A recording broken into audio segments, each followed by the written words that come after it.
Okay, we are live. February 17th, 2024. The start of a new baseball season is upon us.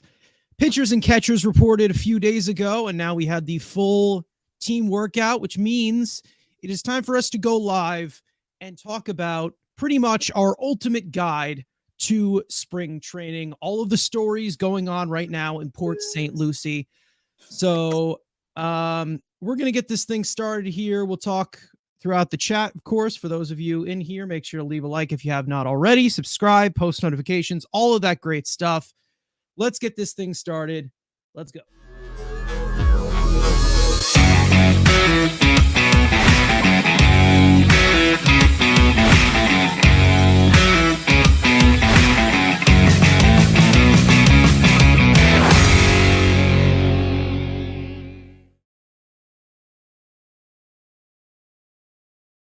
Frank just got disconnected. Anyways, so everything's not lined up correctly. But anyways, he'll be back. But for those of you in here who want to ask a question for us live, and if you think that it's getting ignored, it is not being ignored. It'll most likely be starred for later on. We'll mix them out throughout the stream. So just letting you guys know about that. It looks like Frank's got his computer working. Is your computer working? For now. You good? Oh, there we go. We're ready out. And then your thing just okay. Well, where did I go? Aaron, what is going on in the chat? Explosive diarrhea. I love that name. I'm sorry. It's great. He's an OG. Anyways, spring training has officially begun, and we are about very damn close to the we are very, very close to okay, you're good? All right. We are very, very close to games being played, obviously, in Port St. Lucie. A lot of things to look out for this year because the Mets, as we all know, this year, I wouldn't call it a transition year, more of just like a wait and see year. Who knows what is going to happen? Who knows what's going to happen with Frank's camera at this point? But Andrew, I'll go to you. First, points on points. First thoughts of what you're seeing in spring training so far. It's very early, but what do you got so far? I love the hats. The hats look great. The jerseys do not. Will you shut the hell up, dog? I'm trying to talk. It's catching. We're seeing guys play catch, so it's good to know these guys worked on their catching ability and playing catch. But yeah, again, where games not been played, everyone hasn't really reported. Again, Monday, everyone should be reported on the 19th. So again, it's spring training. Everyone, there's positivity in the air, even though probably won't be a positive year. But you know what? Everyone's just sniffing that beautiful Florida air, and everything is just butter gums and candy and rainbows and unicorns. So it's obviously fun seeing baseball back. But we'll see how the season goes. We see a lot of young people. Florida, even though when you go to Florida, it's just a bunch of old people. We're really just looking for young people in Florida. When we'll see what those older guys do.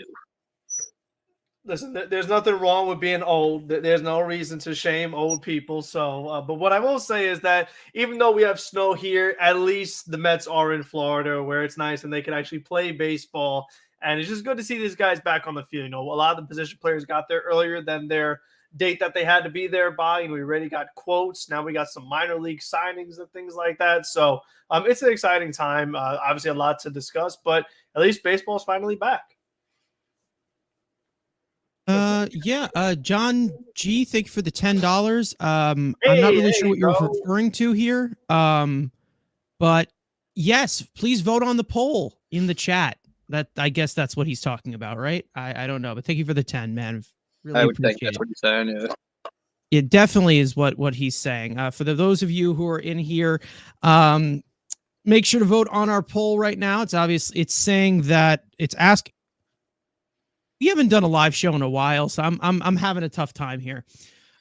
Which Mets top prospect do you think will make the biggest impression this spring? We got Drew Gilbert, Jet Williams, Luis Angel Acuna, and other. Now, other will probably mean the pitching prospects who are obviously also going to be featured as well. We got quite a big conglomerate of that.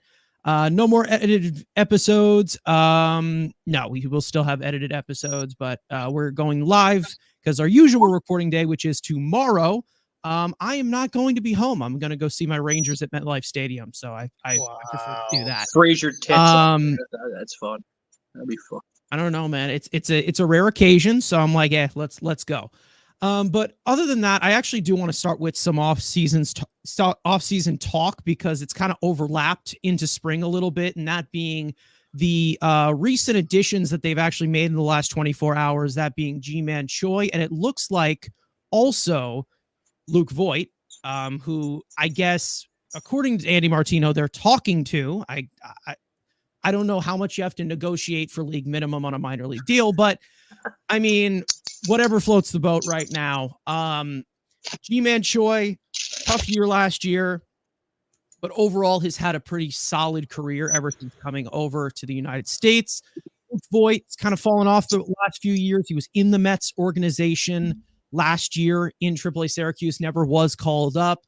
I don't know if he was granted a relief or something. Yep. After the 10-day thing during the season, of course. But Ji-Man Choi, Luke Voigt, both first base DH options that are here on a minor league deal. Ji-Man Choi on a split contract, which if he does make the opening day roster, it will be incentives up to $3.5 million. So Choi and Voigt, what are the first-hand things? Frank, I'll go to you. What do you think? Yeah, so these definitely kind of caught me by surprise a little bit. I didn't think that if the Mets were going to add, more veteran competition, so to speak, I didn't think this is the route that they would go. I was really hoping they go more of the Gio Urshela route. If I had to choose between getting Ji-Man Choi and Luke Voigt compared to somebody like Urshela, that's the route I would have gone. But as you said, with Ji-Man Choi, it definitely was a big time struggle for him, especially once he went over to the San Diego Padres. But before that, this is a guy that was a above average bat. He's a guy that can get on base, left-handed bat. He's a guy that he'll work the count, things like that. He was obviously part of those Tampa Bay teams, the one that went to the World Series, albeit in the condensed season. But he's a guy that age 32, so at least it's not 38 and other things like that. So he's a guy that I don't really see the exact fit for this team because his power is not great, especially recently.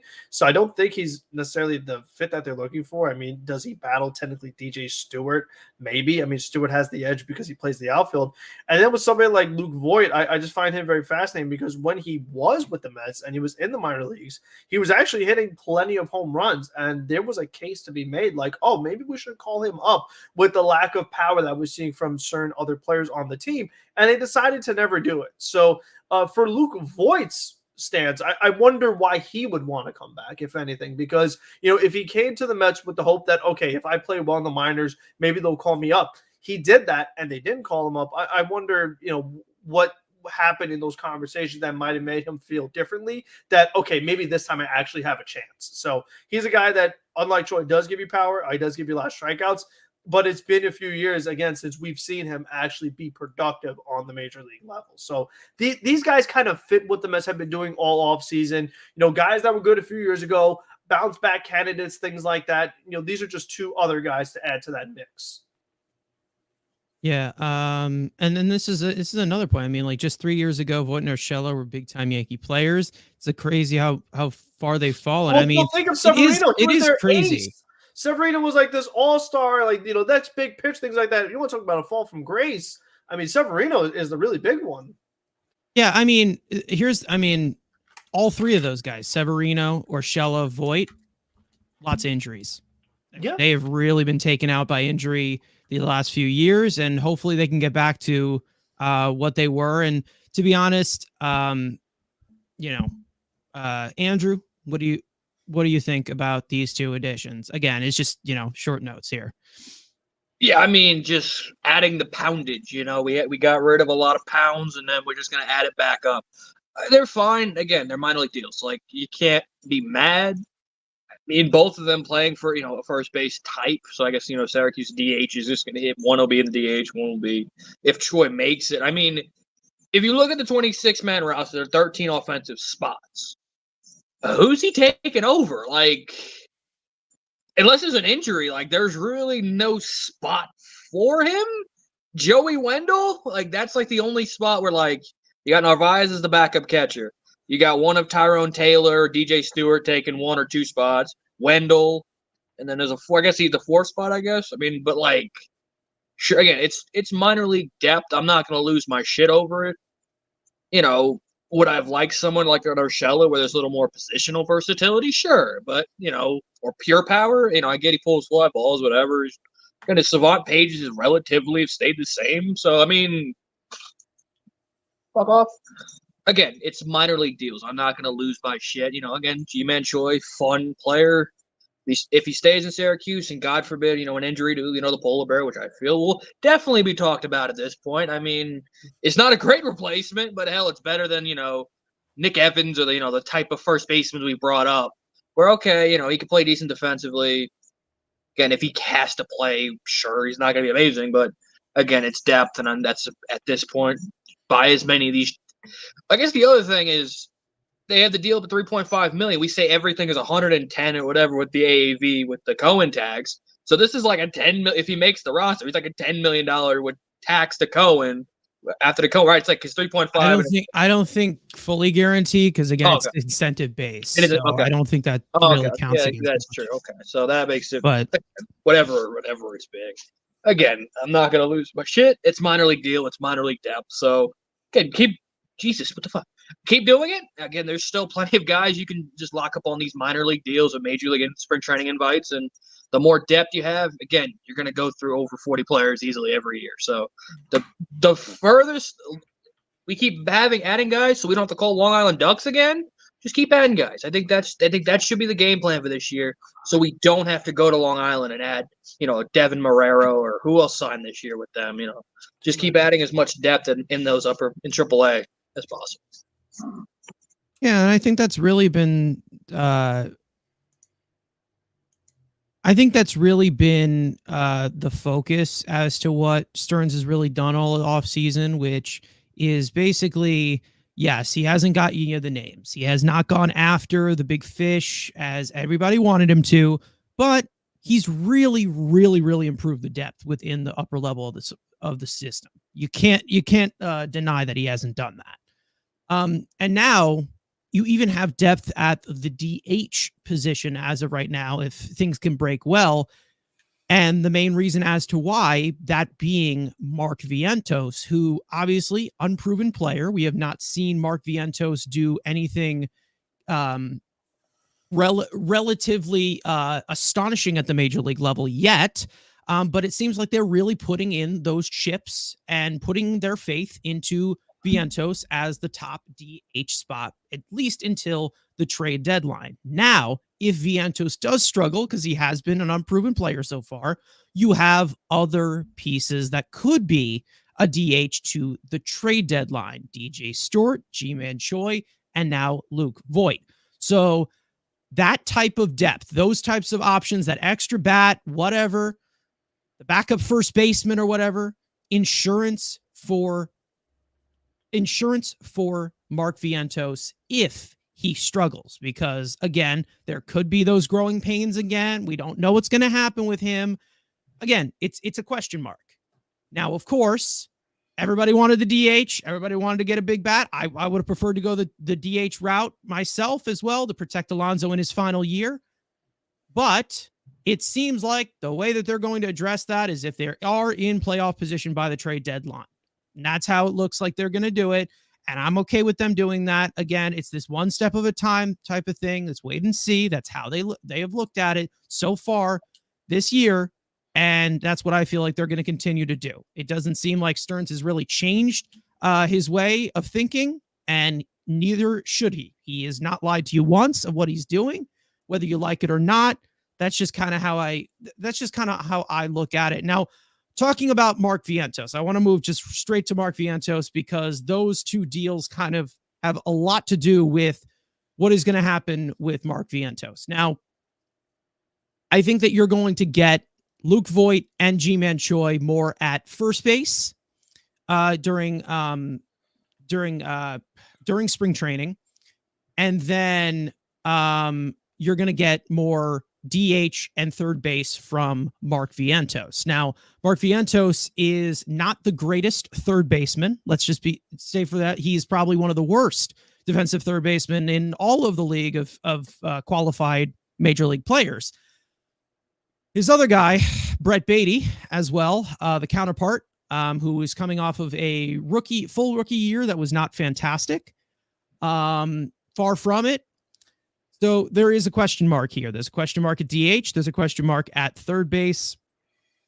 And it looks like we're going to try and solve that problem here in spring training to see what is going to be, see if that's going to be different. Now, the thing about Mark Vientos and Brett Beatty, the main things that you guys are looking to watch for with these two guys, because the spotlight is going to be on them all spring. Andrew, I'll start with you. What do you think of your guy, Brett, and your other guy, Mark Vientos? Again, with spring training, we've made it clear results don't matter, but it is kind of imperative for both of them to just have a pretty solid spring, because let's say either one of them go on like some 0 for 19 and just result-wise just shits the bed. Brett's continuing to make errors defensively, and either guy continues to be a clutch defensively. There already is enough pressure on them.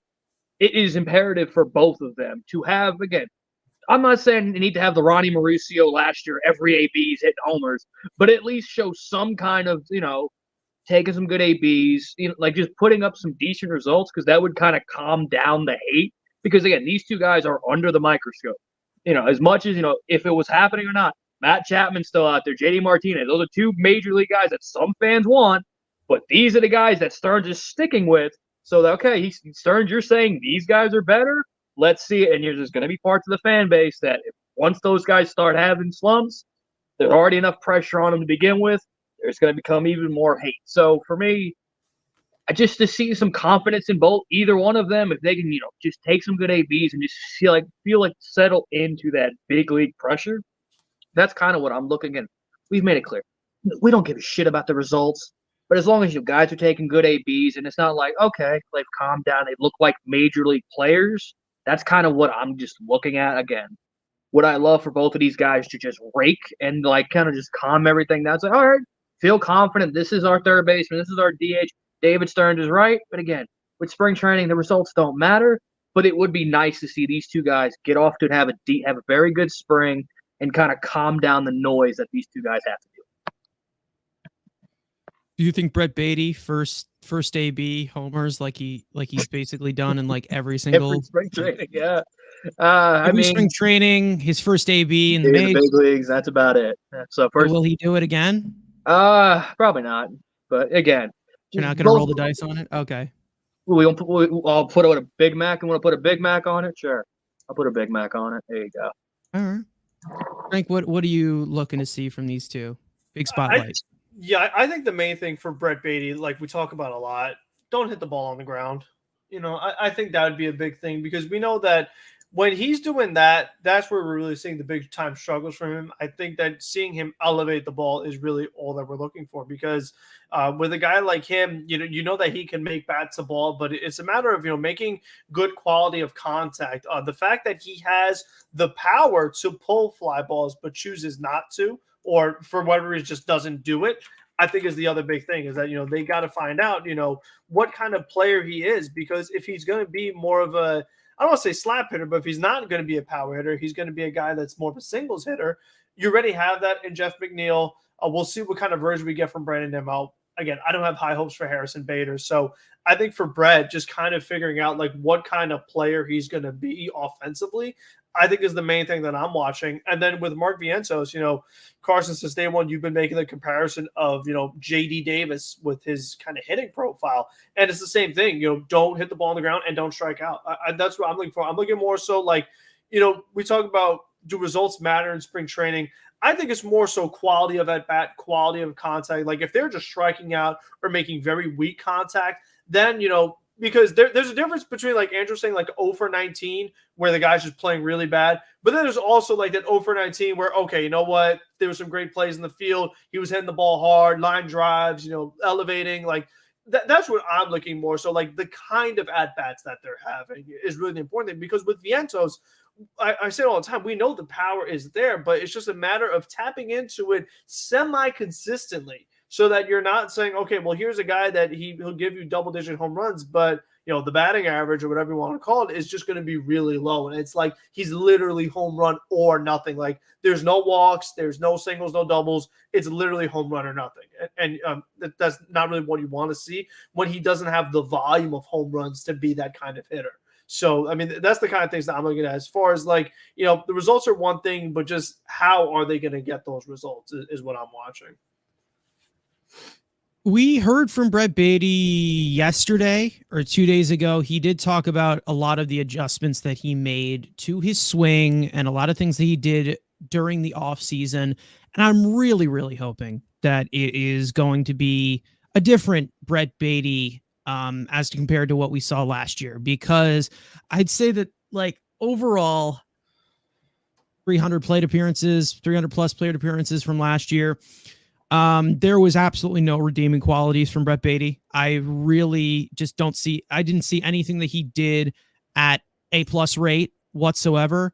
And listen, I think that with Mark Vientos, I wouldn't say that he's like completely JD Davis, but the pitch selection has to get better. We know that that's a thing. To be honest, I don't really care about the strikeouts. I mean, again, strikeouts are just so subjective to me, but it's like, I think that we just need to see a decent amount of consistency. And there's a reason as to why we haven't seen that at the major league levels, because he's just not getting he wasn't getting the playing time. And I'm hoping that every single day, Mark Vientos starting at DH, starting at first base, starting at third base, he has to be in the lineup every single day for spring training, especially with what they have. Yeah, and I feel like the way they've approached this offseason, there's no excuse why Vientos is not playing every day. You know what I mean? Oh, it's not absolutely. Like, oh, well, here I am in Billy Epler. I can't be proven wrong with Daniel Vogelback, so he has to play. That's not the case this year. There is nobody in front of him. There's nobody blocking him. And obviously for Brett, even more so, the job is theirs to take. There's nobody here blocking him. There's no veteran getting more money. There's none of that.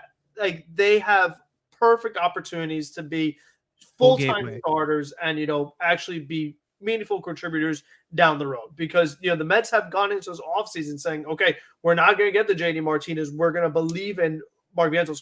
Matt Chapman to a lesser extent. I don't think even if Brett was, I think that JD Martinez is the more obvious fit than Matt Chapman for the kind of contract that they're looking for. The 1 year compared to, was Matt Chapman 5 years or more, 4 years, what have you.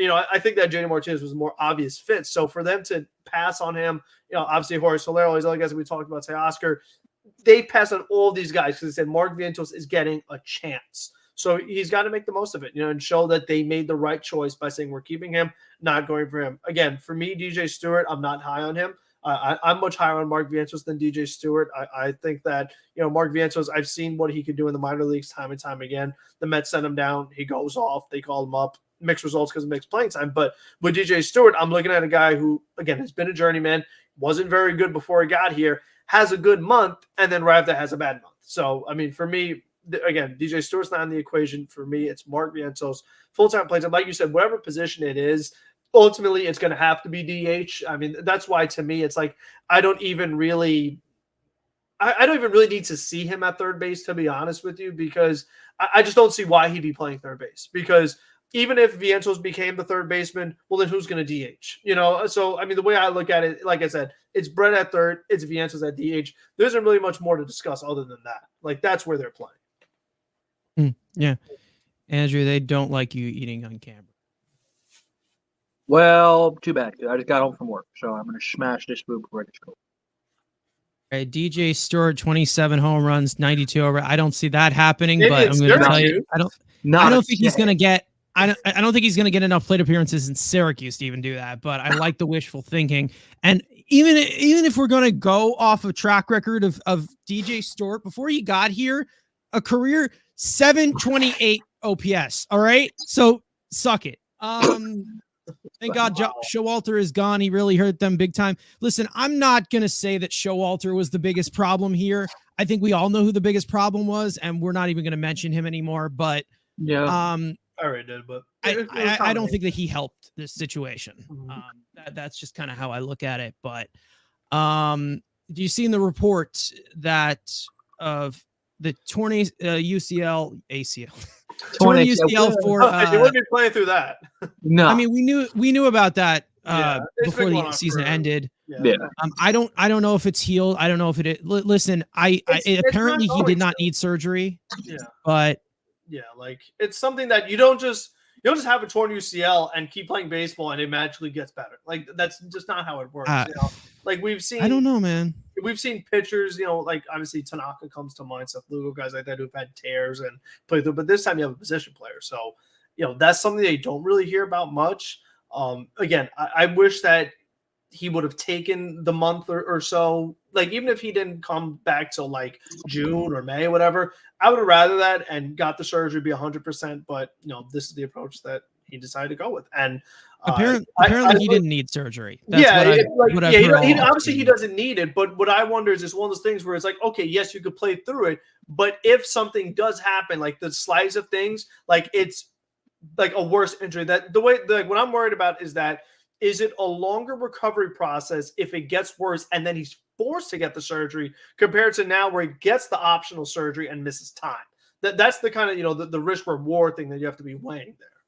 My only piece of concern with this, and this is the problem with the whole thing with Jeff McNeil. Here we go. What? Where's he going with this? And then it goes, wow, Frank dips. His computer glitches out. What are you going to do? All right, I guess get to the disrespecting of Jeff McNeil. That's pretty good. No, it's not even against the disrespect or whatever. But again, if he did not need surgery, he didn't need surgery, whatever. But the thing is that my whole thing about it is it obviously bothered him throughout the whole season. He said that it did bother him, and he did not play well. So obviously it affected him some way. Whether you think he's a good player or not, it affected him some way. So I was just kind of curious as to why he did not want to fix that.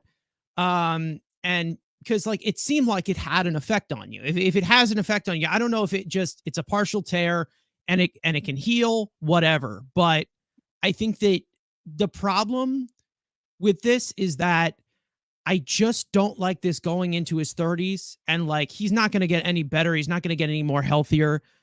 The problem is that I don't see this aging well, especially with a guy like Jeff McNeil. I just don't see it. Like, I feel like this is going to be a bigger problem in the future, and they have him locked down for the next 3 years. So at this point, if he's okay, he's okay. But like, if he's not performing, maybe there's a problem, because like there's a lot that has to happen for Jeff McNeil to succeed in this lineup. He needs to be hitting 300 or he's just completely useless. If he's not batting 300 and it's because of this elbow, then we're going to start getting a little bit suspicious here. Now it is the left elbow and it's not his throwing elbow. And I don't know if he needs it to bat from the left side. Like I'm not a doctor, but I will tell you right now that it's still a place of concern as he continues to elevate into his 30s. And that's my problem here, is that if it is affecting him, because we saw it, obviously it was affecting him last year. He wasn't himself. Whether you want to say he's good or not, he wasn't himself. So if that was the reason why he was bad, I don't understand why he wouldn't want to improve it, but it's just a weird thing. Now, as Frank tries to get back here and tries to get his connection back, let's just go into, I just want to talk about, what's it called? There we go. I just want to talk about,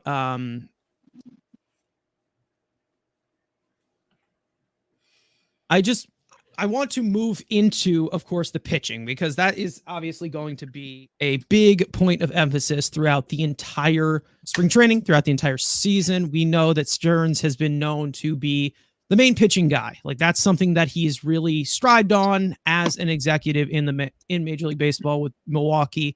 Now, the thing about the rotation is we have four new arms, I'd say 3 new arms, something like that. Adrian Hauser, who was brought in through trade, Luis Severino on a 1-year deal, 1 year with an option for Sean Manaea. And the Mets also have other depth options as well. So one thing I want to say is that I personally believe that this starting rotation is not going to be dominant. It is not going to be top notch, one of the best in the league, and amazing, but they are going to provide you value again, like we've said, with the possibility of a 6-man rotation and what they can do at their very best and what they can do with the upside that they have, still being as young as they are in Luis Severino and guys like Sean Manaea. And, there's definitely a lot to prove for a lot of these pitchers that they're right now. And, you have your top guy in Senga, but so Luis Severino, that's who I want to start with here. I think he was the first pitcher that they signed. Yep. Andrew, you've been against this move since the beginning. I don't know why, but Luis Severino, 29 years old, coming off of injuries, had a rough year last year. What do you want to see from Luis Severino in spring training? Is there something that you're looking for to be convinced, or are you just going to be a bitch about this all year? Well, there's nothing. I said bitch for the children out there. Yeah, which is not a PG show. This is a PG-13 show. There's nothing in spring training that's going to change my mind because, again, we've made it clear we don't care about the results. He can go up first start and give him 9 runs. I'm not going to care. Again, check the velocity. Again, you really, I guess, can't judge about. Obviously, there was that big thing of him tipping pitches. So, I mean, you really can't judge that in spring training. But, again, if the fastball's there, just to see how he looks, stretch them out. And it's with pitchers, it's weird with spring training because they're going to work on different starts. They're going to work on different pitches. You've seen that. Some guys are going to throw just fastball slider. Sometimes it's going to be fastball curveball. With pitching, especially in spring training, they're just trying to get work in and trying to get stretched out. So, again, like I said, the results don't matter. But, again, he's got to be something to the extent of what he was at the beginning of his career because right now he's the number 2 starter in this rotation with Quintana at 3. So there's a lot of pressure on him. And if he balls out, and again, this team doesn't seem, that could be a very valuable trade chip at the deadline. So I'm hoping for that. But again, we'll wait and see. Again, the tipping pitching was kind of the main thing everyone kept saying. So as long as the fastball velocity, which still seems to be there, see how the secondary stuff looks. I mean, in spring training, it's nothing really. But again, there's a lot of pressure on him because he has to kind of be that, I say 1B, but like the number 2 in this rotation because, like you said, the guys they brought in, there's no ace stuff. It's just like contact managers and stuff like that. So he kind of has the upside, as showed at least in his career, of being an ace. Do we need that? But no, because we obviously have our guy. But hell, take another, all-star type season. But I doubt that happens. But again, just looking, that kind of that again, like Darren says, kind of like 370 ERA is kind of what I want. The innings, and can he stay healthy? That's the main thing with Severino. He has all this stuff and all that. He's never on the field. So if he gets through spring, all I'm looking for, get through spring training without elbow tendonitis. No, the barking elbow. That's all I'm looking for, especially during spring training. So again, with all the type of pitchers, just get through healthy, and then wow me one start, be like, oh, okay, there's 4 innings with like 7 strikeouts, stuff like that. Like at the tail end of spring training, where like you're getting close to the starting of the season. I think the main thing you got to look at here is 100. If you can get 135 innings from Severino, it's a 100% a success. Whether if you're looking at sub 4 ERA, fine. 135 innings pitched out of Severino, that's like, I mean, that's a freaking landmine, and that's one of the biggest, bargains you can ask for, and that's how you got to look at it, is him just actually to stay healthy. I don't really have any concerns whether he is going to be good or not. I think he's going to be a really good pitcher for us. I don't know if he's going to be our second best behind Senga or third best behind Senga, but I think he's going to be a very valuable piece to this rotation. So I think that if the Mets actually, value a lot of these arms and go by a 6-man rotation, and we've talked about this before on our podcast many, many, many, many times, With a 6-man rotation, everybody gets that extra day of rest. Everybody can play. Everybody can pitch at full max effort. You can use that 6th arm in the rotation as well as a long relief piece for if somebody does get roughed up in their start. Let's say Sean Manaea doesn't go through that deep. Let's say he's at 90 pitches through 4 innings. You take him out, whatever. Also, Frank, I mean, I'll go to you as well. Severino, also Manaea as well. I mean, what do you want to see from these guys? Is this, how do you feel about them going into spring training? Is this, I don't know how to put it. Is this, I don't know. How much trust? Again, I think think like that. Yeah, I feel like Andrew said, the main thing with Severino is the health. I mean, that's the thing that just my top priority because, the stuff, we hope it's there. I mean, listen, he had some good starts this past year, but he had some really ugly ones too. I mean, just absolute get bombed, 7 runs, 9 runs. I mean, just very ugly games from Luis Severino. One of the other things to consider, he's going to be he's going to be in National League now. So he's going to be facing a whole bunch of new lineups, which, I mean, yes, there is more interleague play than there was back in my day, of course. But, I do think that him, being in a new ballpark, a much more pitcher-friendly ballpark than Baby Park in the Bronx, that's definitely going to help him no matter what. So I think just having that with you, also less pressure, less expectation. Like, Senga is the guy. There was high expectation with the Yankees. He's supposed to be their ace, whatever. Then, Garrett Cole came along and things like that. And things just ended up not working out. But with Severino, in his best years, the guy was making over 30 starts. Whereas now you can't even get him to make 20. So that's the thing that I'm looking at is more so just can you make the starts? And then if you can, then we'll see how, if it was just, tipping pitches and things like that and just like minor tweaks that are able to get, successful outings out of him. But I think that with a guy like him, since health is my main concern when it comes to him, I'm more concerned about the health of the stuff right now with Luis Severino. He is a guy that would really benefit from the 6-man rotation because, okay, you get the extra days of rest and you just don't have to have as many innings on the arm for the totality of the season. And I feel like stuff like that, like you've talked about when the Brewers have done a 6-man rotation, it's allowed them to keep their starting pitchers healthy year in, year out. And that's what the Mets are obviously going to need for Severino. So if it means going to 6-man to actually keep this guy on the field and pitching well, it's something that has to be strongly considered because it's not like they have a rotation full of guys who are super durable. I mean, that's not the case right now. So for me, I think that he's a guy that, I wonder if they do a 6-man rotation, the kind of differences you see in his performance. And then with Sean Manaea, he's a guy that I'm really looking at, how do they build up his arm? Because, with San Francisco, he's starting, he's relieving and things like that.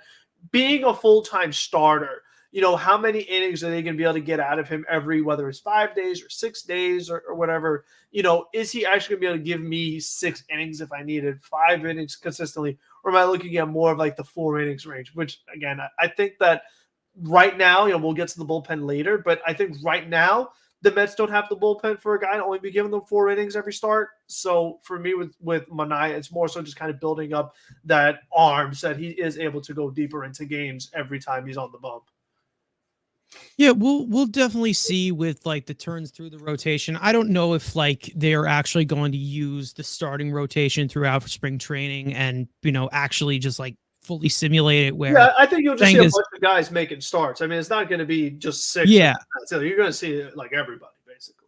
Yeah, of course you're going to see multiple. I mean, you'll get some starts from McGill, you'll get some starts from Budo, you'll get some starts from that. But I think that with the days of rest, I'm hoping to see where, maybe a little bit earlier than you usually see. Maybe, in the first outing that Sean Manaea gets, maybe he pitches 3 innings. Maybe the first spring training, I'm not worried about that. But I think like usually they get 2 innings, 1 inning or 2 innings in the first one. Maybe you get 3, like the first time. Like maybe if you're able to ramp that up a little bit because you have like that extra turn and extra different possibilities where, you also have the 6-man rotation where it gives you like that extra day of rest, throughout the season. They can kind of simulate that and hopefully that they can go at, more max effort between starts. Now, obviously the sixth starter discussion is something that, you can talk about. Obviously, I think that, Senga at the top, Severino, Manaea, Quintana Hauser, those guys are your top 5 as of right now in your rotation regarding any injuries. I don't think that you can really designate anybody as the 2, especially with a 6-man rotation. I think you have a bunch of 3s pretty much deepening the rotation, which I really like in quantity form, like I've talked about before, which I wanted them to do last off season. But Tyler McGill, Jose Budo, Joey Lucchesi is also going to be in that conversation. I mean, Max Kranick is on our 40-man roster, so I'm sure he'll get a crack at it or something, a Kranick at it. I don't know. McGill could be a reliever with his split. Tends to pitch good for a few innings. Yeah, that's the thing about McGill, and he's another one that if you were to implement him into a 6-man rotation, another guy who another day where, he gets that extra day of rest and maybe he can get you 6 instead of 5, or maybe he can get you 7 instead of 6. If he does, don't look at me. Okay. Just don't even look at me anymore. All right. You have no idea what you're talking about when it comes to Tyler McGill. All right. Shut up. But all I can say is that, if McGill can actually have that effectiveness throughout, multiple innings throughout the game. We've seen him start at full force. We have seen him start off rough and then kind of pick it up at the end. We need to see innings from Tyler McGill, and that's another guy that can benefit from a number 6 starter. You also could put McGill in the bullpen and have him throw harder than he was in the high 90s, and using a kind of more kitchen sink type of thing where apparently he has like this new splitter or whatever, kind of throw that hard slider again that he was throwing at the beginning of 2022. You could rotate a lot of the guys in and out of the bullpen and in and out of the starter role, of course, with the 6th starter. And I hope that's what they try to do with this pitching depth, and not really just have these guys compete for one thing and then just have one guy who could be helping and pitching well dying in AAA for no reason. So I love having a lot of these options, but again, right now I'd say that there's is there 2 bullpen spots open right now? Yeah, I guess there's at least 2. At least 2. And then, and right now, I'm sorry to cut you off, but I think with the way they approach the tender, non-tender, all that stuff, the money that they gave Drew Smith, he's going to be on the roster. So right now you're really looking at. Wait, you didn't know? You didn't know that? You didn't know that? He's going to be here. No, what I'm saying is I don't want him on here. I don't want him on here, but he's going to be here. So I think that right now you're technically looking at 1. In my opinion, it should be 2 spots up for battle, but it's realistically 1. Yeah, so you have. All right, let's play. Obviously, Diaz on top, Rayleigh, Lopez, let's call it him. Those are your high leverage guys. And Ottavino. And then Ottavino. Then you throw Diekman. Yep. So there's 4 or 5. Yep. Then you add Shinto. Yep. There's another one. Then you add Pooh Smith. There's only 1 spot left for that long man, which I would think maybe, again, even if you're doing a 6-man, I'd still would like, again, that McGill type. Whoever, McGill, Lucchesi. The guy I have my eyes on, I actually have my eyes on 2 guys. Number 1, because he was able to survive the transition, Phil Bickford. He's a guy that's been on the 40 the whole time. He's up in the runs. And the other guy I think is maybe we want to call it a dark horse or like a top guy to watch in spring training, Sean Reed Foley. I think, coming back from the injury, he would fit that long relief role that you're talking about. If you're like, okay, there's 1 spot left in the bullpen, it's a guy who's a long reliever. Sean Reed Foley could give you 2 innings, 3 innings, and it kind of balance out someone like Sean Manaea giving you 4, and then here comes SRF. He gives you a couple innings, and now you can go to your high leverage guys. He would serve that role, and I think that depending how he comes back from the surgery and everything like that, he's someone that definitely has a chance, or a good chance, of making the team, in my opinion. Yeah, we'll see what they do with this, because it's going to be a very pivotal spot as to what they do. Do they start off the season with a 6-man rotation? Do they kind of just keep it off into the bullpen? We'll see what they do, because it doesn't look like there's many opening spots into the pitching staff right now of what you're going to see, but you are going to see a lot of different pitchers. like you're going to see a deep conglomerate of pitchers that have been brought in by David Stearns this offseason. And the thing that I'm really wondering is, are they going to keep two stretched out starters that could be also in the bull? Are they actually going to swing two guys? Are they going to swing one guy? Like, I want to see, because there are a few arms here that we have that were in the majors for a good amount of time that, out of Lucchesi and Budo and McGill, Peterson, when he comes back, they probably will start off in AAA. So and the other guy who, whether you want to put him in the 6-man rotation, you want to put him in the bullpen, he's still in the 40-man as well. Josh Walker, like, he's still there. It's kind of like, other guys got, like Austin Adams, for example. He got DFA'd before Josh Walker did, and he was able to clear everything. He went outright to Syracuse, but they value Walker more than some of the other guys on the 40-man for him to still be here. That he has to have a fair chance if he's going to be on the 40-man. So, what role he goes in, he might be a guy that, listen, someone gets hurt or whatever. If Budo isn't available, maybe he's the next man up for starting while, Peterson is out. I mean, that's kind of the things that they got to figure out. Or do they want to make him a second lefty, long reliever? Like, there's a lot of things that they could kind of do with him. But for him to still be on the 40-man over some other guys, it's for a reason, internally. And again, like I say, even with the transition change of who's in the front office to still remain on the team, I think also says something that, okay, not only did the previous guy value, but so does the new guy who, like you said in the beginning, Carson, like, it's his forte, it's his calling card, pitching. So if Stearns thinks that Walker should be on the 40-man, then, okay, well, he has to have a chance then. Yeah, there's a possibility. I don't think Josh Walker has any business starting whatsoever. He's not gonna. He was a starter. He's not a starter. He got hurt. He's a reliever now. But, I mean, that's the thing. Keith Diaz. I think this is from Shea and Stunn's podcast. What's up to him, guys? Go check out his podcast as well. Guys, let us know in the chat right now. I'm going to ask everyone. I'm going to poll all the viewers. We got about 50, 60 people in here. Ask us. We're going to ask you right here. The first pitcher that you are giving licks to. That was, you could have said that a lot of different ways. Pop off. All right, hold on. That was the first pitcher that you are giving a chance to for the 6th starter. Joey Lucchesi, Jose Budo, Tyler McGill. Are you putting in Max Kranick? Do you believe in him?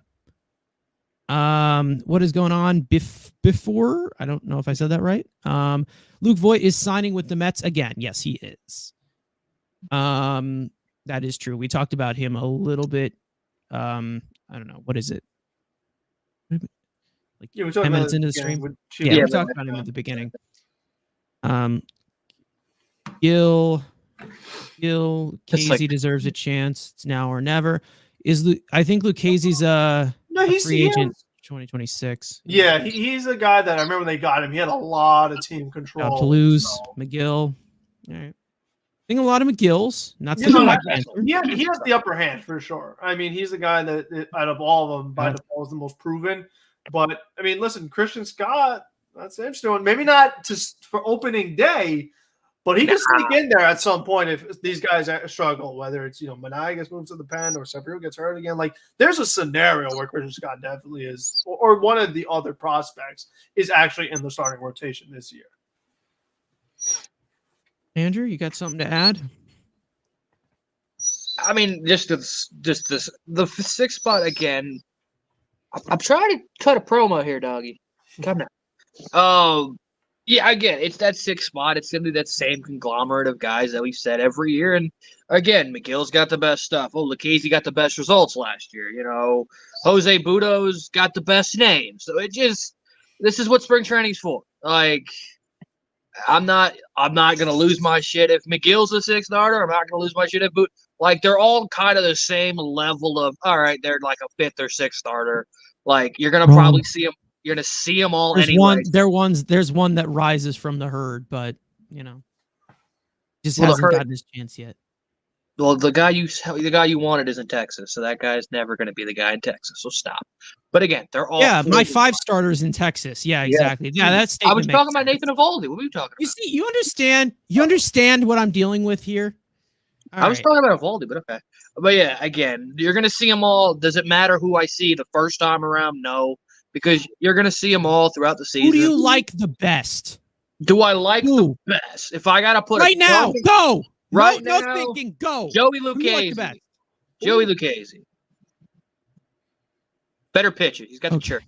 Better than anything. Why not? What if we sign Noah and make him our 6th starter? If we sign Noah, he's going to be starting in AAA. No, even if they do. Like he's done. He'll be on the Long Island Ducks unless his velocity magically comes back. There's nothing there. There's nothing there. He's done. Stearns is a miracle worker if that actually. If that man got him back to at least 97. First pitch 97, right down. I mean, come on, that'd be crazy. Joey Fuego. I mean, we're talking about Avengers Endgame Thor. I mean, that's the. We're not. No, we have no love for Budo in the chat at all. Why should we? It's the butt dog. Oh, just because he gave up a homer to Omar Narvaez, quiet over there. I mean, you want to talk about mid? Budo gave it up. Even mid is being generous. Like, I mean, he's disrespecting a Puerto Rican. I see how you are, Frank. Budo wasn't bad last year. What's wrong? He was fine. Yeah, he was just. That's what I'm saying. He's like he's not doing nothing for me. He's just No, he's not. He's not a difference maker. He's an innings eater. But it's you're gonna deliver hate to the guy. I mean, exactly. I don't want him out every 6 days or 7 days. He's kind of what the 6th starter role is kind of designed for. Like, so American Sport for the win. Yeah, sure. Is DeGrom ready to pitch for Texas? I don't know. It looks like I saw he's hurt, right? He's throwing now, I think. He's more ready than Scherzer and Verlander are. Yeah, that is true. That is true. Yeah. So I obviously I have my stuff. We were doing this podcast and Scherzer and Verlander were hurt already. Like what we would be saying. Like, it's crazy. Yeah. Budo has upside if he can command his 3rd pitch. I think that if he can command anything, he has upside. I think that. Well, I mean, Budo's like, will we say Tyler Pill level? Like, yeah, he's in and out of here. Shut your mouth, Tyler Pill. He's in and out of here. Like, I would say he's as bad as like the Chris Flexens and Corey Oswald. Oh my God, shut up. I don't know. I like strikeout pitchers. He's not a big strikeout pitcher. I think that Budo's gonna get his shot. You're gonna see enough of Budo. But I don't think he's at the top of the list. I think that he overall, lack of experience wise, when he got his chance towards the end of the season, I think that he was okay. It was impressive. But it's nothing really that special, of course. You guys want to talk about Eduardo Escobar going to the? No. I think plenty of Toronto. I mean, well, I'll say from in this perspective that if they're passing on Matt Chapman for this version of Escobar, that's a tough sell for the Toronto fan.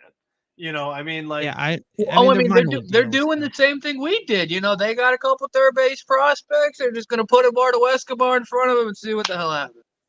PJ Conlon. PJ Conlon. You can make a whole for 500 at the deadline. Do you think Quintana is dealt? I think that there's a good chance. Yeah, I would. I think that he's one of the top guys that gets traded if they are going to be sellers. He would be at the top of the list of potential trade candidates, especially for playoff contenders. Very movable deal. That's the kind of guy teams would be targeting at the deadline. Yeah, Mets will save $17 million if Verlander does not pitch 140 innings. I like my chances. I mean, he is. Was he throwing? I saw him throwing. No. Verlander's behind DeGrom still. Yeah, no, he's not doing good right now. Well, not my problem. So I saw Drew. They posted Drew Gilbert taking BP, so I was watching that. Yeah. Matt Chapman is in this chat before on an MLB team. This is the thing is that we'll take it. Listen, if he wants to join the they're all Boris clients. All the top free agents are Boris clients. Facts. When you think about that, so maybe and I hope, and my thing is this better not happen with Alonso. Like if we're in 2025, it's in mid-February, Alonso's not signed. We're gonna. That's. I don't think. He'll be a Rocky by mid-June. It's okay. Oh, this thinks June? he's funny. Next season. He thinks Next he's season. funny. He'll be a free agent all the way to He thinks he's got jokes. Monty, where is Monty going to sign? Phillies. Phillies? Yeah, Phillies. yeah, that's kind of what it looks like. After that bombshell today, they're gonna keep spending. Like, go get Monty in that rotation. Bombshell? What bombshell? Dude, three-time All-Star into that lineup, where he could just be the Jeff McNeil of that lineup. I don't know where the hell he plays, but yeah. We're talking about Montgomery. We're not talking about.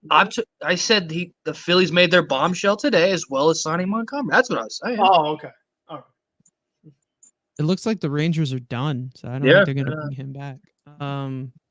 But yeah, I don't see the Mets signing any of these top guys. No. It's just not going to happen. But speaking of signing guys, obviously, Shintaro Fujinami, his signing was made official, and they placed Ronnie Mauricio on the 60-day IL. They have another guy they have to place on the 60-day IL, which means that they could possibly bring in another major league piece to the roster. Now, I personally think that is going to be Gio Urshela, if that is somebody.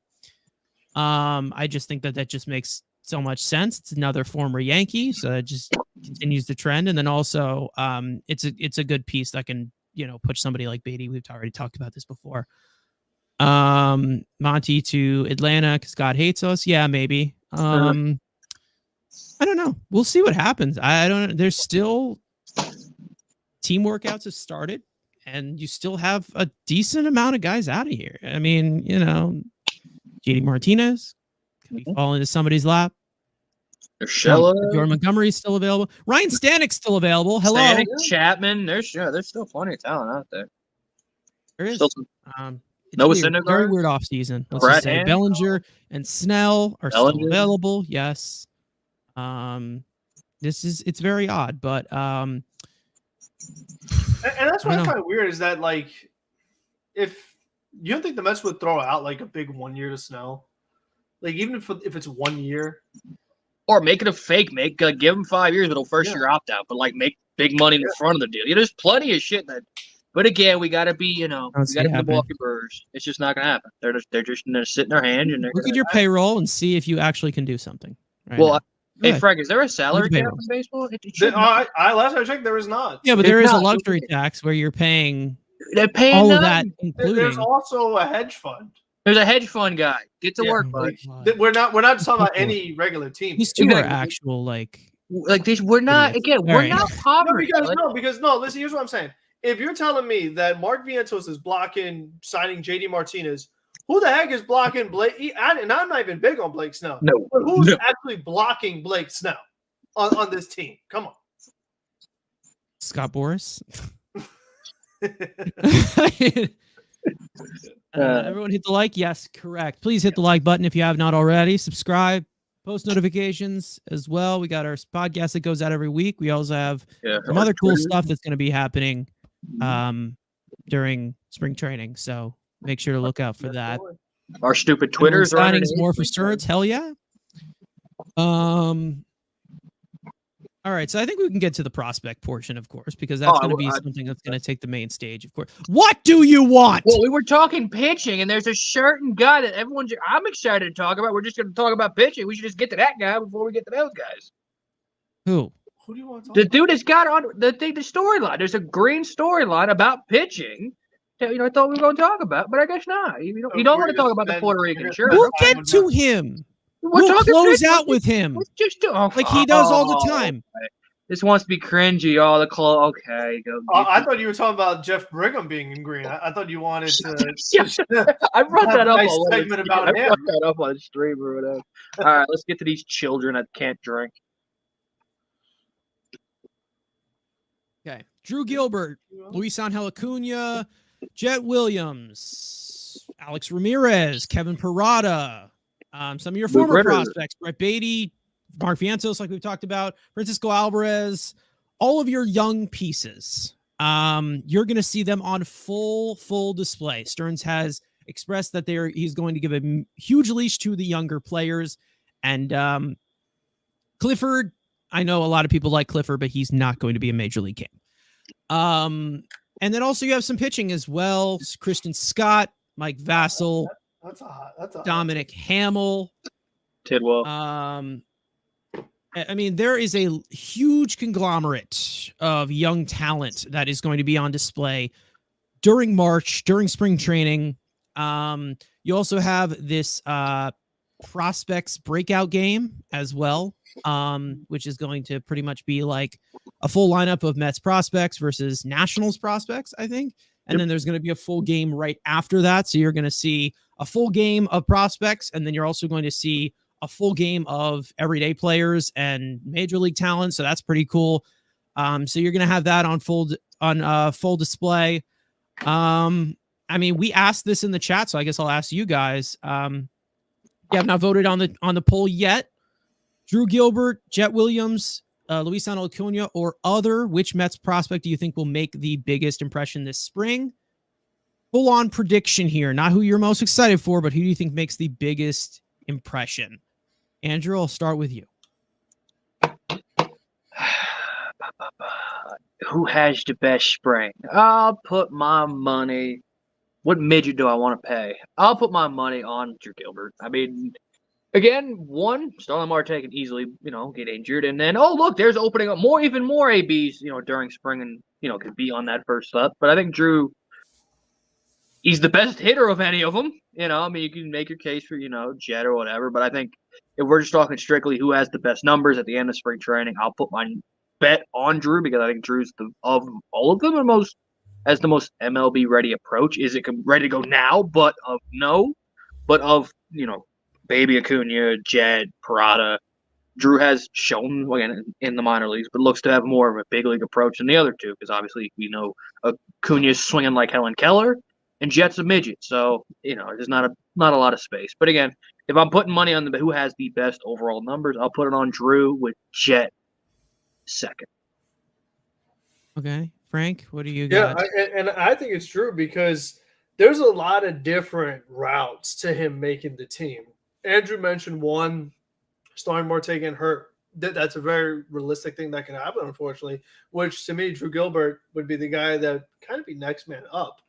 The other thing that could happen is the Mets happen to have a second outfielder who's also very injury prone, Harrison Bader.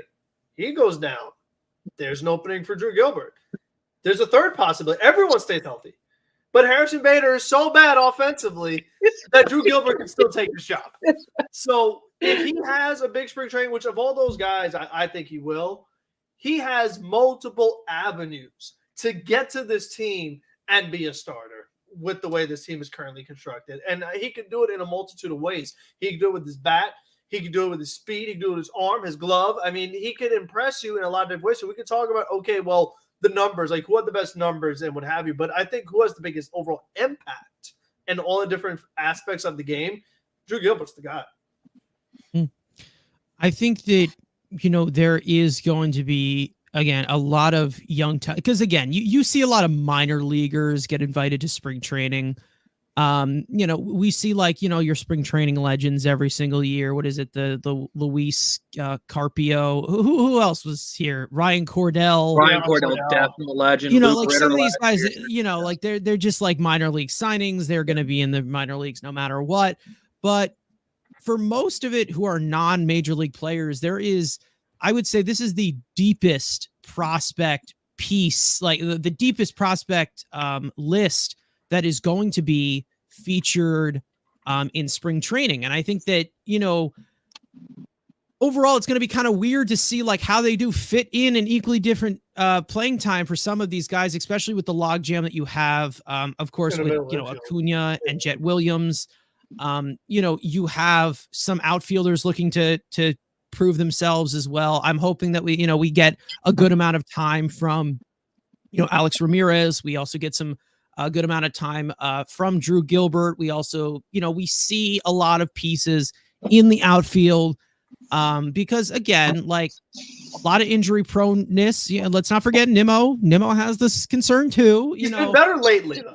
I mean, especially compared to Marte and Bader. I mean, Nimmo has been much. Yeah. And the Mets have done a good job. Obviously last spring, they really took it easy with Nimmo. really had him have a little bit of a delayed start compared to everyone else, and ended up working out for them in the end. So I think that would Nimmo, and also him playing left field this year, maybe less mileage, wear and tear. That you do have a better chance of seeing a healthier Nimmo this season. Yeah, you would love to see a real competition for Jet Wow, Williams Jet at third. I don't see Jet playing third at all. Oh, and every line drive is going over his head. Over his head, exactly. Yeah, that would be 5'6" third baseman ain't gonna work. Oh no, I can't make fun of height. Never mind. No, you can't. Yeah, I can't do that. Apparently, they're referred to as short kings, and I must respect them. But yeah, I'm just basing it off of reality. Everyone's basing it off of memes. Memes. But any trade rumors? It seemed like the Mets are. It seems like the Mets are interested in making trades. Like, it doesn't seem like they have completely cut it off. I think that it's gonna have to be, if they do make a trade, it has to be coming off of our roster, actual 40-man roster. We've heard some rumblings of guys getting moved, but nothing really crazy. I don't think that Stearns wants to move any arms. I don't think that the Mets really have any pieces or anything. Jed could say whatever he wants to. He says he could play anywhere, but there's a reality of where you're actually like. Any player could play anywhere, but can they play it well? I mean, that's also what it comes down. It's like we talk about all the time. You have like these utility guys, like, oh well, he plays everywhere, but if he isn't good at the position, then what does it matter if he can stand there? Like, it's two separate conversations. Yeah, it's just like Jeff McNeil, right, Frank? No, exactly, yeah. Okay. Yeah, he's only a plus at second base, and you know it.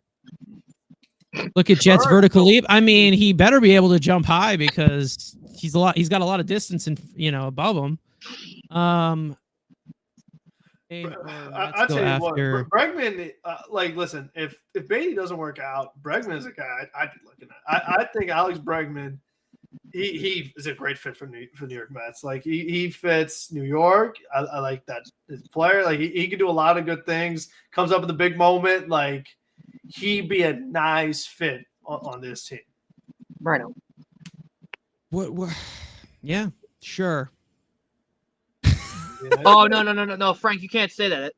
That offers that needs to be a multi-year deal. We don't do that.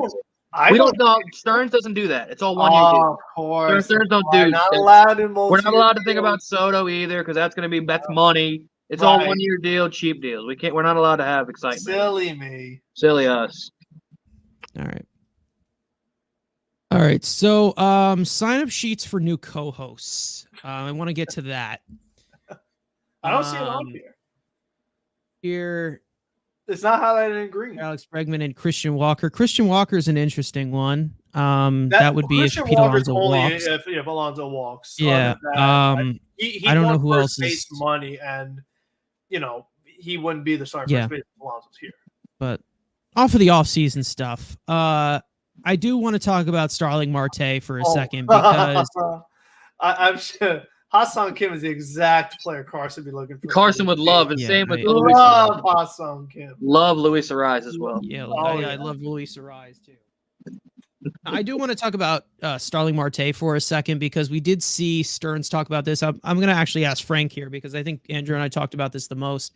Yeah. Stearns talked about it and said basically talking about how he saw him in the Dominican League and he looked healthy and everything. Obviously we need to see him healthy and playing on the field.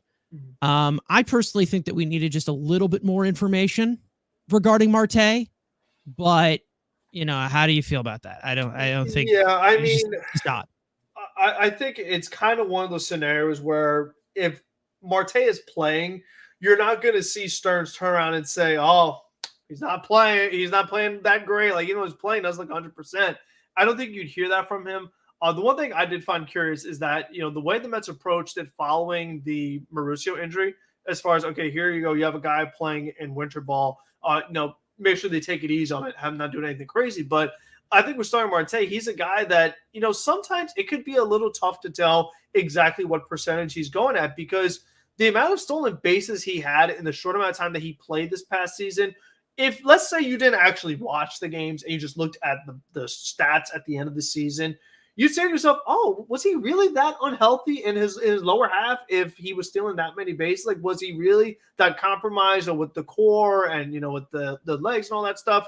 You wouldn't be able to tell based off the stolen bases he had. But I think that when we just look at the totality of what he was doing in the field, what he was doing at the plate, that's where you're more like, okay, this guy is not 100% healthy. So he's one of those guys that even his 75%, he still looks fast, because he's just that athletic of a player that until we actually see this guy on the field in, big league performances, particularly during the regular season, that's where you're really going to be able to tell, is this guy healthy? Because Stearns can say whatever he wants, but like I always say, actions speak louder than words. So for me, when I'm actually watching Marte, that will give me a better indicator of where he's at compared to what David Stearns is saying of what he saw overseas. Tay had more stolen bases than he did in 2022 last year in less games. Yes, and the big thing is with the rule change. I mean, I'm not going to deny that. Like, yeah, no question. But still, to still be able to steal that amount of bases while being injured, I think is pretty impressive. And where, like, you can't really tell, okay, this guy wasn't healthy, but he still was able to do that. That's I think the only anything thing that he you did get relatively well. Everything else was a disaster last year, but that was the one thing that he still did at a pretty good clip. Yeah, I think anything that you get from Marte is an added bonus, in my opinion, at this point. Because, like, if the Mets, if JD Martinez went to the Dodgers, I don't know what I would do. I would actually explode. It's that's literally impossible. the hell They literally just paid $700 million. You're thinking That's Ohtani back. legitimately impossible. But I think that, you're going to have some precautions and everything. I think that, I don't know how much they do want to push it with Starling Marte, but he does have a lot of pieces nipping at his heels if he does not perform. So that's a good question. Yes, if Jet Williams gets called up, where does he bat in the lineup? Because with this high on base percentage, ninth. Well, where's Harrison? Oh, we got a lot of 9 hitters. It's just a fucking death. A lot of 9. Too bad. Too bad. Only one could bat 9th. Honest, put him first. Put Nimmo in the 3 spot. Put Alonso in the 7 spot. And let's rock. Yeah. And that's the thing too. Like, when you look at the actual end of the season, like home run totals, Nimmo was actually one of the guys that was higher on the team. That with all the kind of leadoff profiles that you have, would you ever consider actually batting Nimmo middle of the lineup in more of a power spot with how lack of power other guys let you? No. Nope. The way he hit in the second half, I mean, I wouldn't be totally opposed to. Nope. Leadoff hitters can hit for power too. Nope. Nah, I think we get a little bit of steroids for Nimmo. I can see a 30 homer bat and protected Pete Alonso. Nimmo leads off, followed by McNeil. Absolutely not. Absolutely not. Who the fuck? No. Jeff McNeil is like not in the lineup at all. Love to see the Mets go back to the next man up like they did in 2022, and I'm saying this in all caps and try not to be one. Yeah, listen, he's a Raiders fan, so I'll give him a Raiders fan. Nimmo doesn't steal, so not first. No, he should be batting first because he gets enough extra base hits. The leadoff hitter has changed from being a guy who steals bases. I mean, you see, I think the time when George Springer was leading off in Houston, like there's plenty of teams now who will have a leadoff hitter who's not. I mean, you even see like Anthony Rizzo lead off or something like that. Like you'll see guys who lead off. Jock Peters, another example, like who are not necessarily stolen base guys. Like that role has changed. Leadoff hitters are not the guys who are fast and get on base anymore. Yeah, it has changed. No more. Games change, buddy. I look at it now, like honestly, we brought Nimmo leaving that leadoff spot. Honestly, put Lindor in a leadoff spot. Go Lindor, Alonso too. He's done a very good job leading off. I mean, again, I think if the lineup starts to struggle, you got to experiment some other stuff. I mean, I wouldn't be opposed if they struggle again. I wouldn't be opposed to trying some different combinations. If Nimmo's one of your best power hitters, why would he be batting? I don't know. It's just weird to me. Yeah. Again, will he ever batting leave champ? He's first then? No. Listen, taking my if spot. you He's actually believe, if you're going to put Jeff McNeil in anywhere in the top of the lineup, you're asking to lose. I'm sorry. Well, too bad. All right, enough with the Jimmy G talk, please. Okay.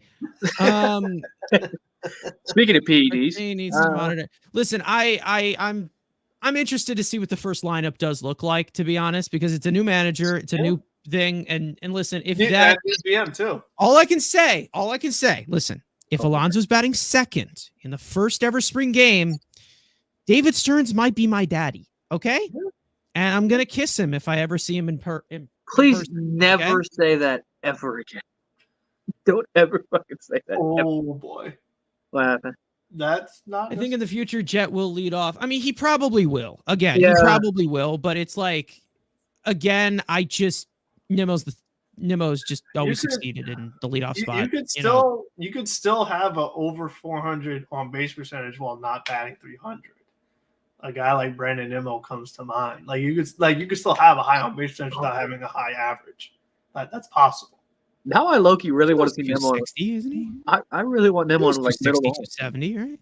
Who cares? Batting Well, average. I mean, he's talking about how the guy with the best batting average one gets on base the most. That's not always. If Nimmo actually were to start stealing, he would be, like Hurt. the ideal leadoff guy. But it's like he's been so he has been so good in the leadoff spot for many, many years. There's no real reason to take him out of there. Okay. Well, no, the reason is just because of who's around. It's not Nimmo. It's also who's around him. That's he's the ideal leadoff hitter, though. That's the thing. And I've made this clear. I mean, again, this is just having fun with the topic or whatever. I mean, Nimmo's now a left fielder, so I mean, we need a power prolific position. Shit, I'd rather have 30 homer Nimmo out of the leadoff spot with 100 RBIs than you're not getting 30 from Nimmo, but you'll get 20. Put him in front of a lot. Okay, let's do a hypothetical again. It's just hypothetical game. You're gonna hate it, but let's play the hypothetical game. Let's say you put Nimmo between Lindor and Alonso. We go Lindor, Nimmo, Alonso. Carson, he had 24. He had 24 last year. And 11 in the second half. I don't think 30 is that far out of the wild. Yeah. Yeah, I don't think it is. No, I think we've hit the power capacity last year, but you're gonna get 20, 25 home runs. Yes, of course. But I'm just saying, it's just like he should be in the leadoff spot. Yes. Yeah. I kind of now really want to see 30 homer, 100 RBI Nimmo in third this lineup. I kind of want to see that. Get him in a 30 from the top of the lineup. How about that? How about you see that? Nah, I want him hitting 3-run homers again. I want that. I don't want him hitting solo shots. He's your Ronald Acuna. If you saw the top three of like Lindor, Alonso, Nimmo, you just be like, what kind of game of Scrabble are we playing here? I do not want to mess with Nimmo in the leadoff spot.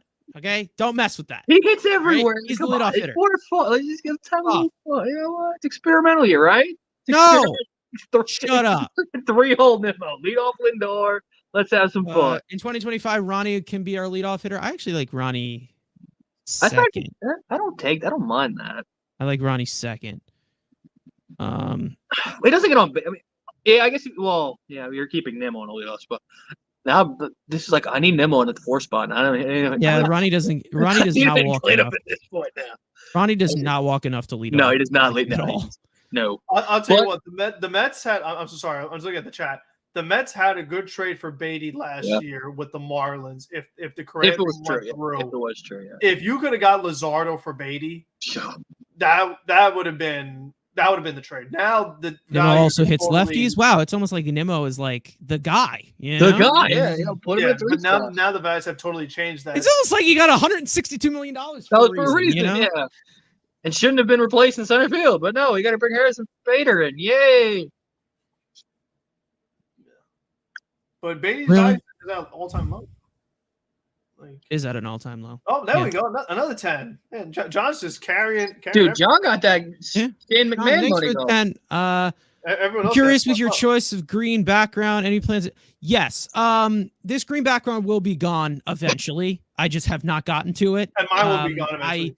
Used to be a huge gaming streamer for like missed those days. He won't show us the and that was The best time of your That life. was my thing as with the green screen, but it's just like kind of just Guys, beneath he me, was so, a yes, that will Park change. Yes. player. Dude, Can he you was a imagine legend on the the alternate reality where he's Dude, a Park player. okay. At that point, it was like 30 pounds heavier than I am right Oh, now. And geez. very Oh, unhealthy, now it's so about I'm to glad win. I'm out of that. Oh, God. Here we Um, go. Uh, It's crap.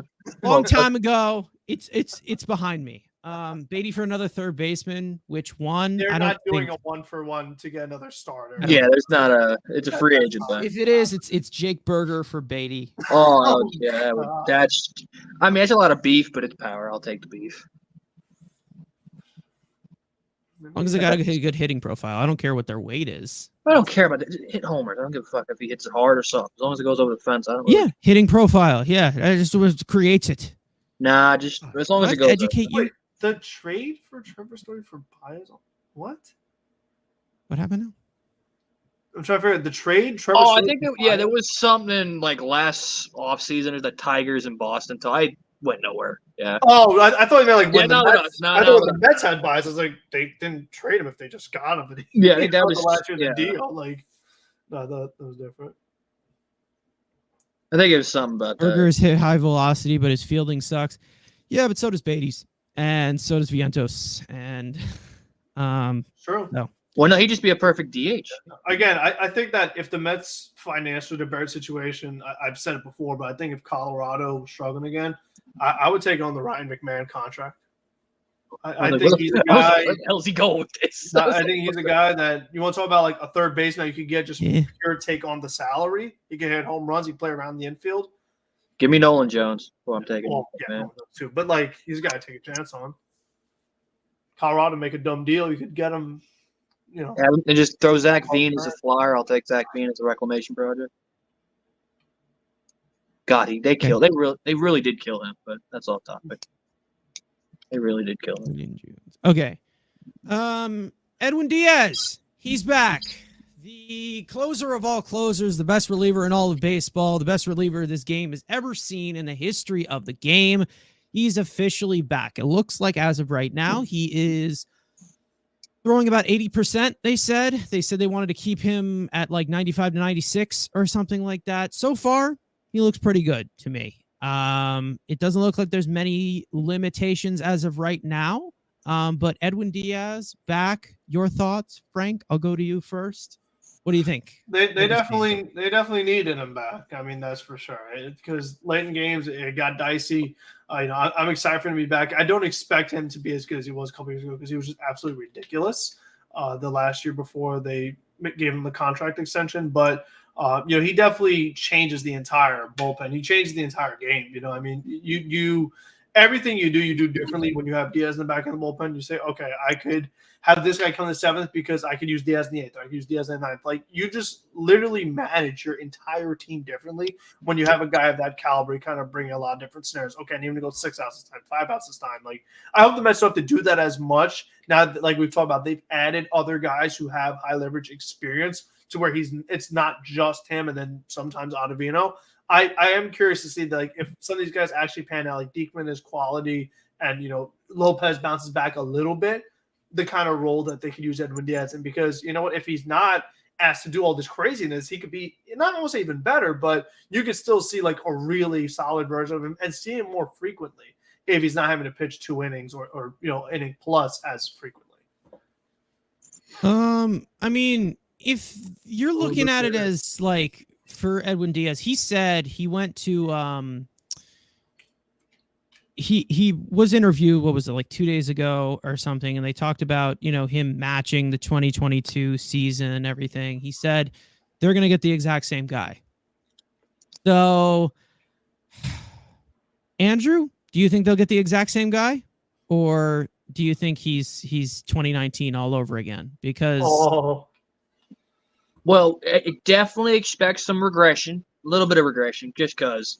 I don't think, especially early in spring, and hell, I don't think even early in the season, I don't think you're going to see him use as much and use the way we normally. I hope, especially now with as many guys that they have early on. Again, the big games early, if you want to call them that. I think you'll see him on opening day if there's a lead. But I think definitely early in the season, slowly working him in will probably be the plan. But hell, even just seeing him at slider and Omar Narvaez, just like that was funny. I know Frank wants him dead, but that was funny and laughing at Omar. That slider was disgusting. But yeah, again, do I expect him to be the greatest reliever season again? No. I hope 30 saves. That's. I mean, just give me 70% of that, and I will be fine. And again, just be one of the best relievers out there. And if you're the best, just be. You've got paid like it, and he is when he's healthy. And then, again, would I be surprised early on if he struggles? No, but I think get him going. I'm in May, and what the fuck? I expect some struggles, but again, I'm still putting a whole faith in the ninth inning. Yours, big game. There's nobody I'd rather have. Yeah, don't jump around like a dumbass. Just put it up, lock it up, and go home. And just that's pretty much again how I feel. Just kind of play it out. And Daniel, what happened on the Reds? That's my question. He was gone from the Yankees and was even worse. God, this it's not just him being with the Yankees why he struggled. I mean, I think we need a genuine question. Who do you hate more, Narvaez or Bader? It was Narvaez, but Bader he's starting to run away with it. What? About 39. What the hell?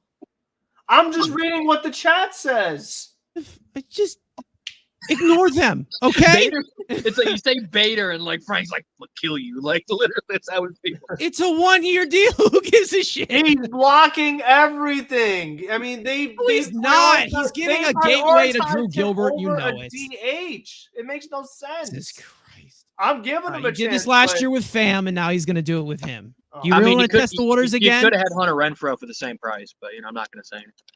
Just going to say that. All right. Well, Edwin Diaz, when he says that you're going to get the same guy from 2022, this is my first hot take of the year. I believe him. I 100% believe it. To be honest, I don't think, you know what? Here's my hot take. It's a hot take, so you can't get mad at it. He's not going to give up a single run this year. Shut the fuck up. All right. And the Raiders are going to Raider defense will have him as a favorite by April 15th. Yeah, Frank. Defense. Yeah. Wow. We're all going to get horny over defense. Listen, if they want their starting guy hitting way below average. I've seen Bader get on streaks before. I mean, it's not impossible. I've seen it. Yeah, it's just, man. Yeah, he's been on hot streaks before. And listen, and if he's not good, you just cut him loose. It's like not that again, what? 1-year deal? 1-year deal? You're paying him either way. But it would prove my point even more is that why did you get him over other guys if you're just going to get rid of him? Because they want Drew Gilbert to get his footing in the minor league system. You can't just say, Drew Gilbert's my starting center fielder. I didn't say that. I said Brandon Nimmo's the starting center fielder, and I wanted Teoscar in a corner. I did not want Harrison Bader in center with Nimmo in the corner. That was my approach. And again, you would have gotten Teoscar Hernandez. You would have gotten Jorge Soler if Starling Marte wasn't stinking up $20 million on your payroll. Hunter Renfroe was right. Which third baseman can the Mets realistically trade for besides Berger? Again, I'm going to let it play out with Beatty so far. I mean, they got to play first, of course. Andrew, was Chicago moving Moncada? I was literally going to struggling. Yeah. I've had him field as well. Yeah. Yeah, there was a video we had in the vault when the Siege rumors came out, and then they just died literally right before we recorded. I mean, it's a team op. He's got like 2 team options left on the deal, which you can pick up at $25 million, I think, next year. Which you can it's really just a 1-year deal. But he has an even solid year. You're not paying him $25 million, so it's interesting. The White Sox are stupid, so. Maybe they're in a weird spot. You know what I mean? Like Chicago, there's not the same White Sox team that had like a really nice rotation with a lineup and like high expectations. Like they're in a very weird year right now for them. So I don't think it's totally out of the question, but I think you would have because his contract isn't like huge, they would have to also be willing to part with some young pieces. And I don't think they're going to do that right now. I think it would be one of those things like deadline time where like Beatty's in the minors is so bad or whatever. And then Chicago's also struggling, then maybe you look at it. But they're not. I think right now they're going in with Brett Beatty. Like there's not going to be another third baseman they're trading for. Starts with like being out third baseman that signs that plays over him, unless they sign or show and he plays like way, way, way better than Beatty, or Beatty gets hurt, he's going to be starting. Like, it's just not. It's just very unless see something else. Yeah, listen. If you have which shortstop do you want playing third base? Lindor, you can eliminate from that question. You can eliminate from that. No, he's saying if Mauricio's in the Mauricio is that again, but he's out of the equation for this year. I think he's talking about Jet and Acuna. Neither one. None of them playing third. Yeah. None of them. Yeah. Again, this is the thing about third base. Ronnie Mauricio is hurt. Mark Vientos doesn't really have a home there. This is Beatty's job to get, or he's never going to get it. Like, this is his chance. Like, there is absolutely, like, every single possibility. Eduardo Escobar is gone, right? Luis Guillorme is gone. You have Joey Wendell, right? Hey, all-star. That's it. That's all you got here. Listen, You have beat an Joey all-star, Wendell, man. right? Shut the fuck up. You have Joey Wendell, Brett Beatty. This is his chance. This is his chance to get the third base job, right? Any organizational shortstop to play third, Colin Houck. That's it. All right. He's 18 years old, so it's going to be a while. No, he's saying which shortstops that could have in other teams to trade for. That's what he's trying to say. Oh, Who can play third base? Machado. Bobby Witten 3 years. What? The answer is Hassan Kim for third. God, no. Or Tatis. Tatis is not playing. Zach Short. Yeah, that's a good answer. I like that. Hey, Wendell man, will he win is- the job. I hope Wendell's not my third baseman. No, I hope he isn't. no. All right, what else we got? What else we got? Anything else? Reading up the chat, trying to. Jose Iglesias. God. He's more of a shortstop. He's a shortstop. He is Yeah. a shortstop, but he is a hot month away from you never know. Shit, we're just playing the MLB the show. Well, he has secondary position, so stay. Like, yeah, he's a hot month from it's. I don't know. Defensive, he's DR. Yeah, of course. Sure. But Wendell sucks. When do we dog Tootie? He's gonna be utility. Wendell is not a good. He's basically just your Guillorme replacement. It's a little bit faster. Like, No.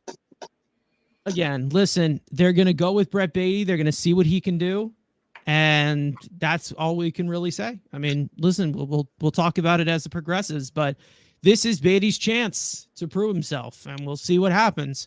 All I can say is if he is going to succeed at the major league level, he's gonna have to change about everything about him. So, that's just me. But yeah, Bryce Terang. I don't see that happening. We have enough Bryce Terangs, Jet Williams are the same type of players. Yeah, no thanks. I mean, if he's just trying to look for Jesus Christ. What the hell are the Tigers doing at this point? Just when the hell does Torque become available? That's my kind of thing. When the hell does Torque become available? I guess that's there you go. You want a name to watch out for. Not this year, but something to keep an eye on. There's a name. Yeah. Just Nolan take Gorman. it There you go. one There's day. another That's name. all I say. Go call Mosaic right now. Go get Nolan Gorman. Just take it one day at a time. Please. That's literally just. Please. I think the Mets are still checking in on free agents, of course. Like every team is doing that every single day, but nothing crazy. Third baseman from the Rays, Chapman 1-year deal. Listen, I think that the offseason is over with major league deals. So I think NL East is over. The Braves win again.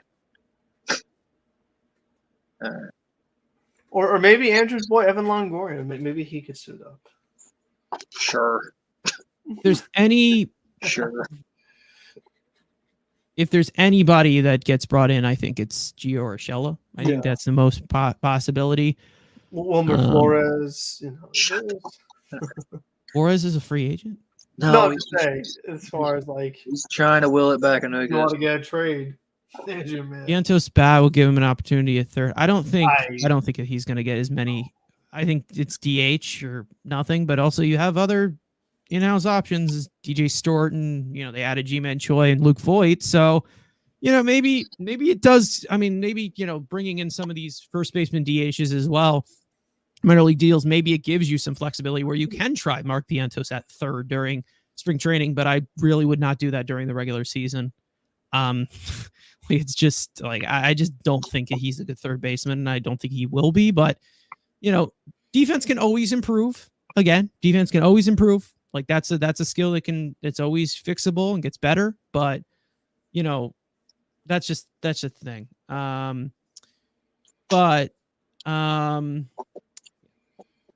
So guys, we're gonna hop off the stream about 5 minutes. So last questions concern, make sure to vote on our poll. As of right now, we got out of about 50 votes, we've got 47% saying Drew Gilbert will make the biggest impact, 25% saying Jet Williams, 16% saying Luis Angel Acuna, and 12% saying other. He didn't get signed. Wow, I thought he did by now. Dom Smith? Who cares? Who voluntarily signs Dom Smith? Yeah, exactly. I know the team that was at least looking at him, but wow, that's crazy. I mean, it's not crazy, but still, I'm just saying as far as like how much he's regressed is crazy.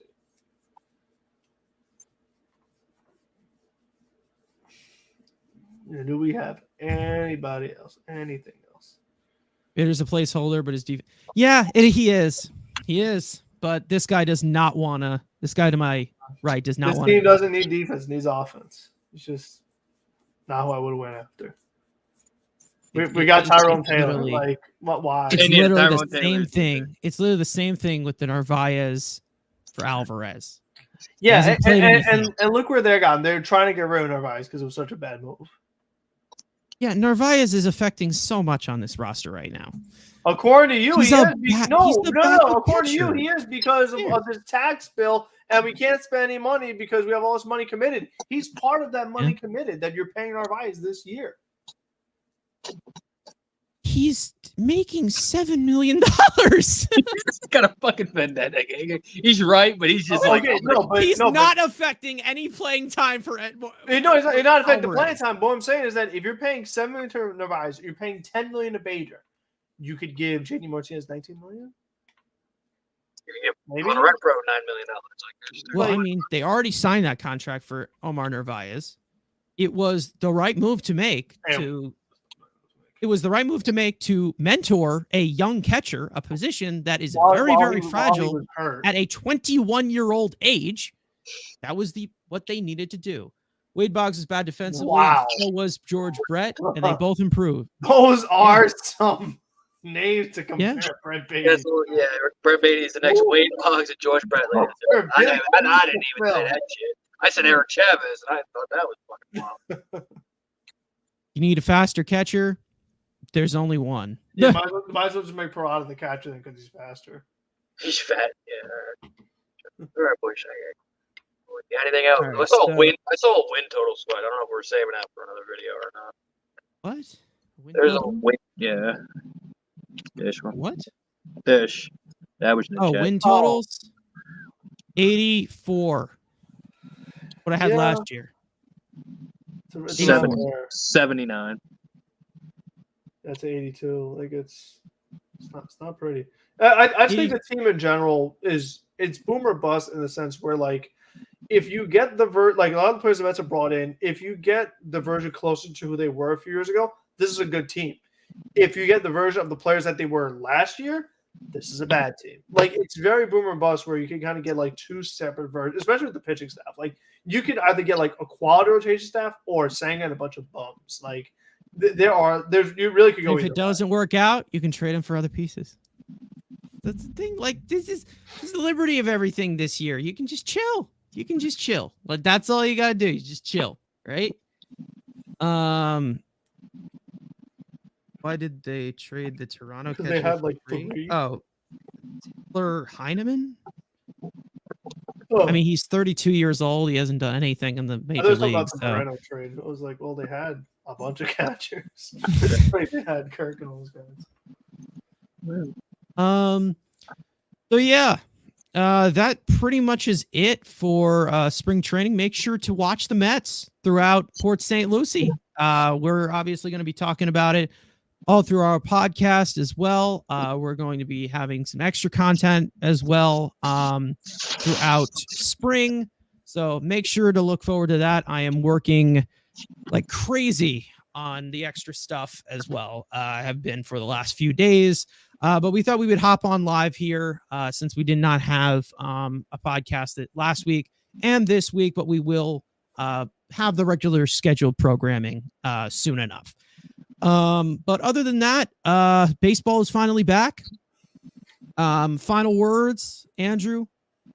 What do you got? Change the jerseys. Those shits suck. Just change the jerseys, like please. This isn't a child. Like this isn't either. I love the hat. The jerseys, they're they're god awful. So that's all I got to say. No, the hats suck. I don't like orange hats. They just suck, man. The jerseys are Frank. disgusting. Yeah, I mean, listen, we're getting really close to actually seeing games played. So that's what I'm looking forward to. I just want to see games played, stuff to react to as far as what's actually on the field compared to what we're projecting and predicting. We can actually talk about results. That's my favorite thing. So I'm just ready to see games be played. Yeah, I'm ready for baseball too. No on Trevor Bauer. No, thank you. No. Yeah, that's pretty much it. Let's go Mets. We'll see you guys next time. Again, content throughout all spring training long. Yeah, we'll see you guys next time. Let's go Mets. Peace out.